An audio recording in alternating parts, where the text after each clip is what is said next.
ঘাড় ব্যথার সঙ্গে মাথা ব্যথা, কাঁধে ব্যথা, হাতে পায়ে ঝিনঝিন করাও আমরা দেখতে পাই। এটা জি। কি নিউরোলজিক্যাল কোনো সমস্যা?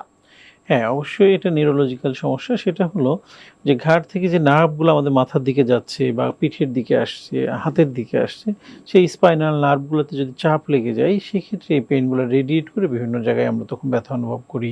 হাত পায়ে ঝিনঝিন, অবশ অনুভব হয়। সো এই নার্ভগুলা যদি কোথাও কম্প্রেসড হয়ে থাকে তখন এই সমস্যা হয়। সেটা অনেকগুলি কারণে হতে পারে। অনেক সময় যে ডিস্ক প্রোল্যাপস হয়ে যায় বা ডিস্ক হার্নিয়েশন হয়ে যায় সেক্ষেত্রে হতে পারে। অনেক সময় স্পাইনাল যে নার্ভটা আমাদের একটা ক্যানেলের মধ্য দিয়ে বের হয়ে আসে, সেই ক্যানেলে যদি কোথাও আ স্টেনোসিস ফর্ম করে, আমরা বলি যে জমাট বেঁধে যায় বা কোনো একটা কারণে সেখানে বাধাগ্রস্ত হয়, সেক্ষেত্রে এরকম হতে পারে।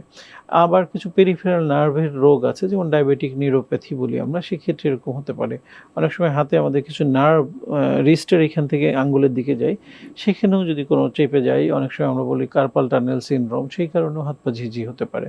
তো আসলে অনেকগুলি কারণ থাকে, যে কি কারণে হচ্ছে সেটাকে আইডেন্টিফাই করাটা জরুরি। স্যার, ঘাড় ব্যথার ক্ষেত্রে কোন বিষয়গুলো বিপজ্জনক বা রেড ফ্ল্যাগ হিসেবে ধরা হয়? সেক্ষেত্রে কি চিকিৎসকের কাছে শরণাপন্ন হওয়া জরুরি?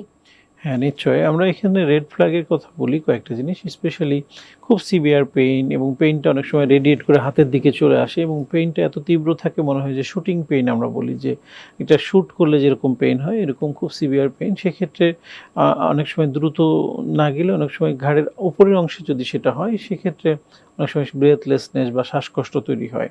তো এক্ষেত্রে দ্রুত চিকিৎসা না নিলে অনেক সময় হাতটা প্যারালাইসিস হয়ে যেতে পারে বা এই জাতীয় সমস্যা তৈরি হয়। তো এক্ষেত্রে আমরা বলি যে দ্রুত চিকিৎসকের পরামর্শ নেওয়া এবং কারণটাকে নির্ণয় করে সেই অনুযায়ী চিকিৎসা নেওয়া।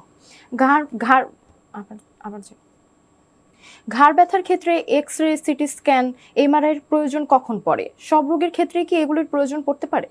হ্যাঁ, না সবার ক্ষেত্রেই একই ধরনের ইনভেস্টিগেশনের প্রয়োজন পড়ে না। ইন জেনারেলি আমরা যদি ক্লিনিক্যাল অ্যাসেসমেন্টটা খুব গুরুত্বপূর্ণ। রোগীর হিস্ট্রি নেওয়া এবং ক্লিনিক্যালি আমরা কিছু এক্সামিনেশন করি। সেক্ষেত্রে দেখা যায় কারো ক্ষেত্রে হয়তো এক্স-রে প্রয়োজন পড়ে, কারো হয়তো এমআরআই প্রয়োজন পড়ে, কারো হয়তো সিটি স্ক্যানের প্রয়োজন পড়ে। এটা ডিপেন্ড করে তার সমস্যাটা কী। তো নরমালি দেখা যায় যে একটা মাংসপেশি স্পাজম হয়ে আছে বা লোকাল পেইন আছে, কোনো রেডিয়েশন নেই, সেক্ষেত্রে আমরা এক্স-রে করতে বলি। অনেক সময় পেইনটা রেডিয়েট করে আমাদের হাতের দিকে চলে আসছে। ওইখানে স্পাইনে যদি কোনো কম্প্রেশন আছে কিনা, যেটা ডিস্ক প্রোল্যাপস বা কোনো স্পাইন টিবি বা টিউমার, এগুলো বোঝার জন্য আমরা অনেক সময় একটা এমআরআই করতে বলি। আর সিটি স্ক্যানটা করা হয় যখন আরও সূক্ষ্ম কিছু বিষয় দেখার প্রয়োজন পড়ে, মনের অ্যালাইনমেন্ট বা ওখানে আরও কিছু জটিলতা থাকতে পারে, সেক্ষেত্রে আমরা সিটি স্ক্যান করতে বলি। এটা আসলে ডিপেন্ড করে যে রোগী কার কী সমস্যা সেটার উপর।